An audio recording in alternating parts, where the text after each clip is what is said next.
Tough day today, as you can imagine. It's hard to tell one of your good friends that the job that he has loved isn't one that he can continue to be in. And I have probably a unique appreciation for that, given how excited I am to be in this role. And I can only imagine how hard it would be to have somebody tell me that I couldn't do this anymore. A lot of things about John Groce that I hope we can celebrate as he makes his exit from the basketball program. Unbelievable optimism, his energy. He's someone who cares first and foremost about our student athletes. We never had any concerns about how he treated them. Our athletes left here better people, better students, better athletes. Wonderful, engaging member of our community. He was intelligent. He's a strong role model. A lot of things that when I met with him today, I told him there's so many things about you that would be on my list for any head coach, and that's absolutely true. The challenge for me, of course, is that my decisions have to be based on what's in our best long-term interests. And for us, we have a basketball program that we all expect to compete for Big Ten and national championships year in and year out. I was here at the peak. I was here 10 years ago. I saw the energy. I felt the environment in State Farm Center. When you couldn't find a ticket, when every game was an event, every fan was in an orange shirt, the waiting list was thousands of people long to get a season ticket to an Illinois basketball game. I remember standing in the crowd and the hairs on the back of my neck stood up when the pregame video went on the board. It was "The Champ is Here." You guys remember that? The Ali video, the movie, "The Champ is Here." I've never forgotten the feeling in that place when that team took that floor and that video was on the board. That's what we're striving for, year in and year out. That was 10 years ago. And if we're not careful, it'll be 30 years ago. That's what I can't allow to happen. I've been evaluating the basketball program basically since the day I walked in the door a year ago. And this wasn't the culmination of one game. There wasn't a single moment where it was, this is it, this can't continue. It was an assessment that has been ongoing for a long time. Made the decision today rather than maybe after tomorrow for a few reasons. One, I felt like after the game on Thursday, I was able to sit down with some of our senior folks and really take full stock of the program. I was able to reach a point of peace with the decision that I felt was necessary. I'm not someone, once I make a decision like that one, to dally around and wait. I didn't think it'd be fair to John, to the other people with the program, once I knew what I wanted to do, to pretend that I didn't. And also, we also have to recognize that we're in a very competitive marketplace. This is essentially a game of musical chairs, and we don't want to be the person left standing when the music stops in terms of identifying our next head coach. We needed to put ourselves in the right position to go out and start to move more aggressively to identify who that coach might be. This afternoon, I met with John at about 1 o'clock, talked with him about my decision. He handled it exactly as I thought he would, with grace, with humility. His first concerns were with his family. His second thoughts were with his players. And his third thoughts were with the University of Illinois. Nowhere in there did he ask questions about himself. He was immediately thinking about other people. And I was very appreciative of his professionalism and the relationship that I hope I get to continue to have with him. We followed that meeting with the team and with our coaching staff. We've communicated with the recruits. I look forward to having conversations with them in the days ahead. We will begin our search immediately. I can tell you that there will not be an announcement on Monday. This is, I told you when we went through the football process, that was a very unique situation. We won't be in a position to move that quickly. This will be a more traditional process than what we went through a year ago. I'd also remind you that a lot of great coaches are still coaching. They've got programs that they're leading through the postseason, and we want to be respectful of their obligations. A couple final thoughts, and then I'll wrap it up and take any questions. First, I just want to remind people in the room, and just as importantly, our fans, some good people lost their jobs today. And I understand the interest in that some people want to celebrate today, and today is not a celebration day. Today is a day where we recognize that there were a bunch of people who worked really hard on behalf of this university for the last 5 years. And I think it's easy to forget that these aren't people in a reality TV show. They're not actors in a play. They're real people with real dreams, real aspirations, real fears, and real families. And they had a rough day today. And so the cameras are going to go off and the writers are going to go away, and they're still going to have to pack up the boxes and find a new job, put their houses on the market, be away from their families. So let's be respectful of that.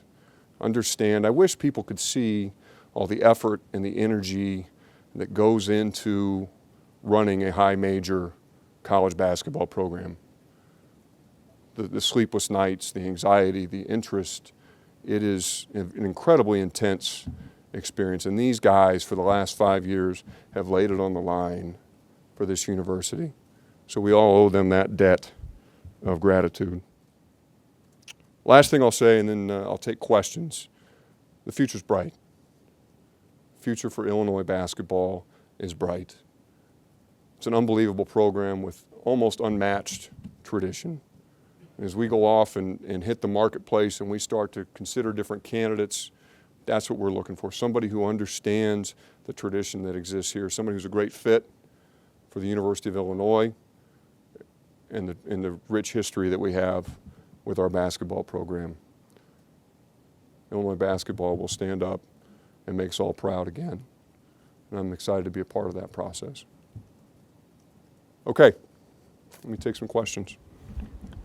Josh, when you hired Lovey, you made an unprecedented investment.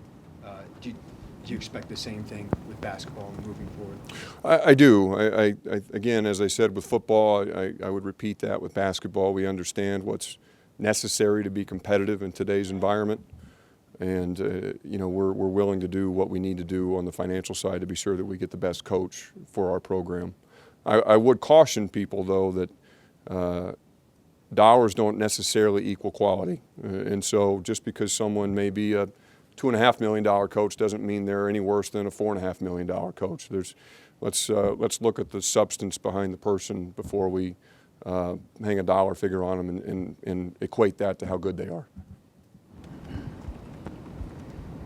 Josh, you talked to the assistants, and Jamal's going to be the interim, correct? And are the other coaches going to work with Jamal here as you perhaps get a bid tomorrow evening? They will. So the rest of the coaching staff will stay intact. We expect that Darren Hertz will be elevated from his special assistant position to one of the actual assistant coaches on staff. So those guys, as I just said, I mean they've laid their hearts on the line for this place for the last 5 years, and they're committed to seeing it through to the end.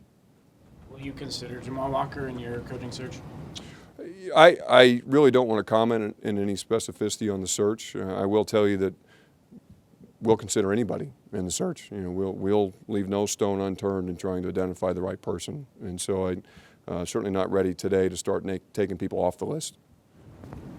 Josh, you mentioned.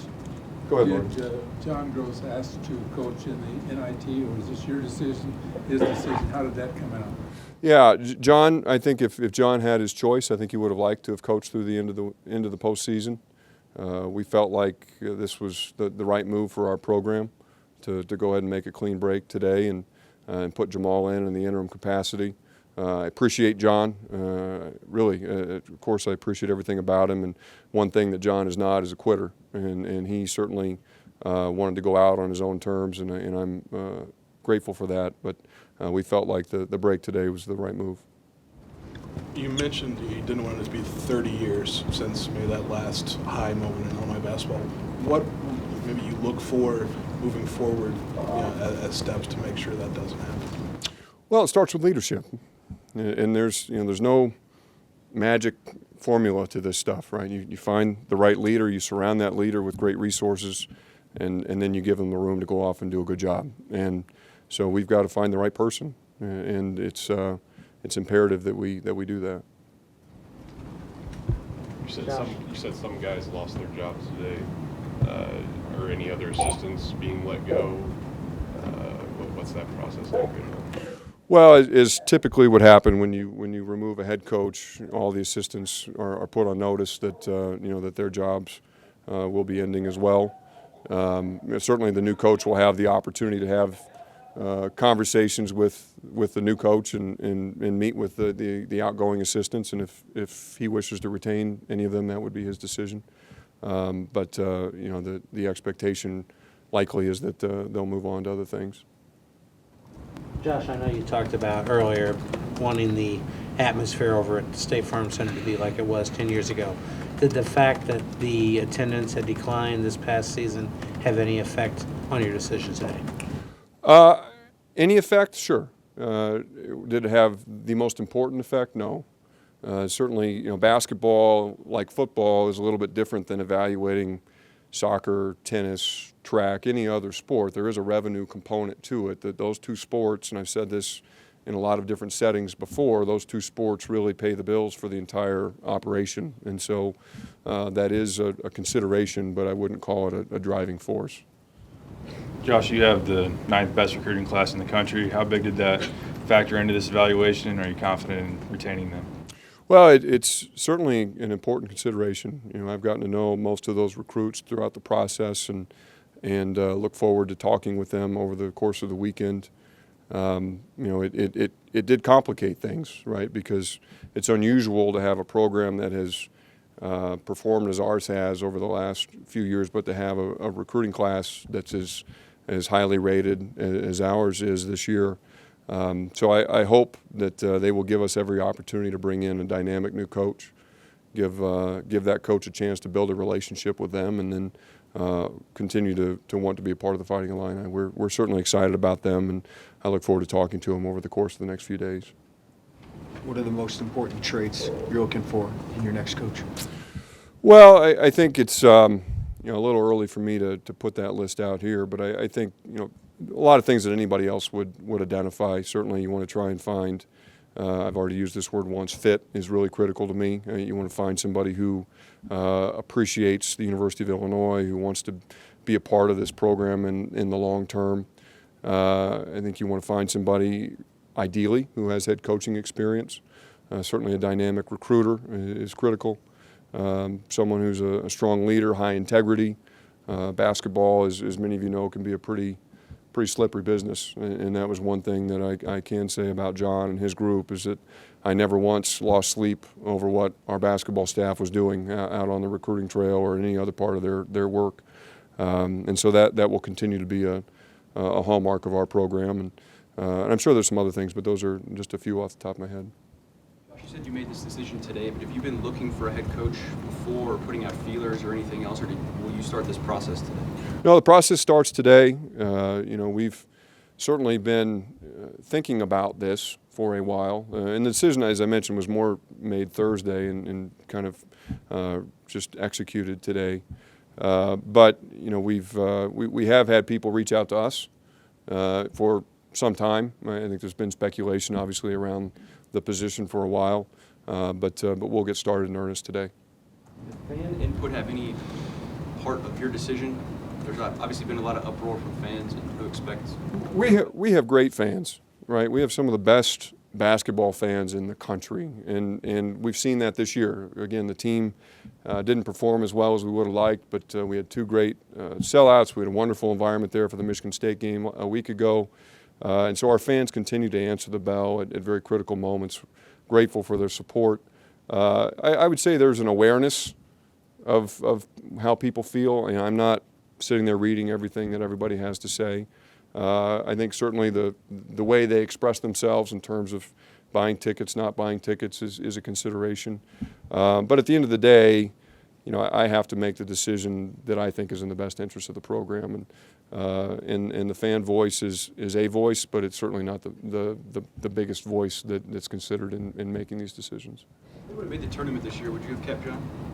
Well, it's interesting because as I understand it, there's still some people out there who are saying we're going to make the tournament tomorrow. And it's, one of the reasons that I thought it was important to make the decision today was to make it very clear that, that this decision is based on our performance. And it's not contingent on how a third party assesses that performance. And so if we're fortunate enough to get a bid tomorrow into the NCAAs or into the NIT, that was not a critical part of the decision once we reached that point late last week.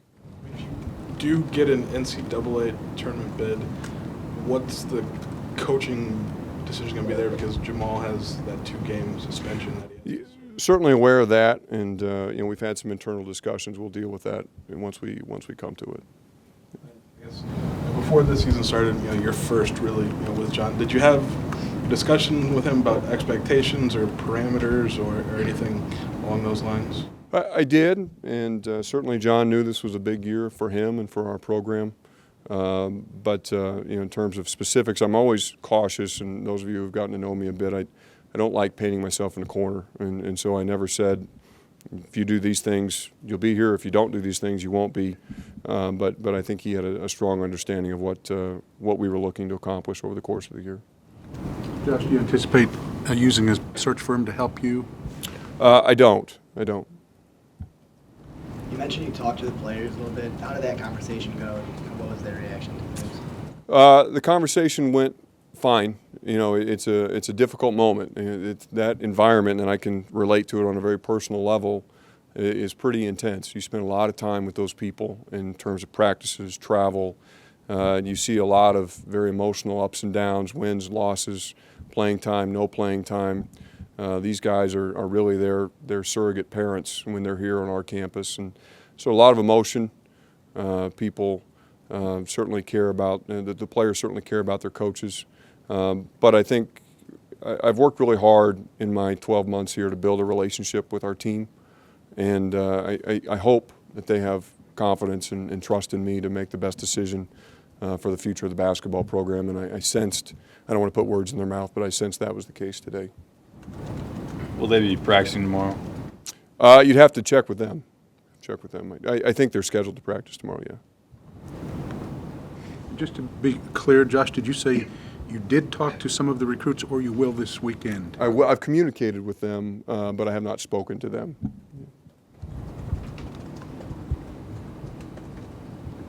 So, Josh, for you, this is a personal place for you. Obviously, you were here. You said it was, that excitement 10 years ago, and you say, I thought it was very telling to say that, that if you're not careful, it can become 30 years. This program has been closer to the bottom of the Big Ten than to the top, and a lot of people see this program like that now. For you, as the way you did with Lovey, how do you now sell this program as well going forward that you are confident that you can get back there? Well, I think ultimately that's a big part of my job, is to go out and be an effective recruiter of my own for potential candidates to become our next head coach. I think we have unlimited potential here. We have $170 million that we just dumped into the State Farm Center to make it what I think is arguably the best collegiate game venue in the country. We've got unbelievable tradition, obviously one of the top 15 programs in terms of wins over the course of our history. The Orange Crush is unbelievable. Our fans, the atmosphere. There are a lot of things that can be sold about Illinois basketball, and I think that is a much better story to tell than the fact that, look, we've fallen on some hard times here in recent years. We haven't won as many games as we would like. The reality is that there is no limit on what this program can accomplish, and obviously we've got a great recruiting class on the way in. I think we return a really talented, capable nucleus of players for next year.